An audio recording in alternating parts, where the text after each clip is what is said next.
हमारे इस चैनल मैथिली गंगा को लाल बटन दबाकर सब्सक्राइब करें व घंटी के निशान का बटन दबाएं ताकि सभी नए वीडियो आप तक तुरंत पहुंचे बिल्कुल मुफ्त।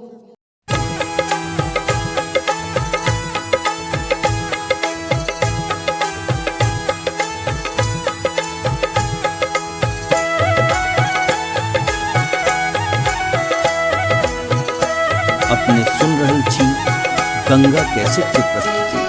अंगूरी में डसलक नगिनिया हो रामा कारी नगिनिया।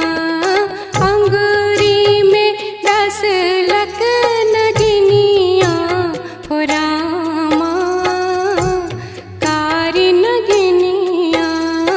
अंगूरी में डसलक नगिनिया हो रामा कारी नगिनिया। अंगूरी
हमारे इस चैनल मैथिली गंगा को लाल बटन दबाकर सब्सक्राइब करें व घंटी के निशान का बटन दबाएं ताकि सभी नए वीडियो आप तक तुरंत पहुंचे बिल्कुल मुफ्त।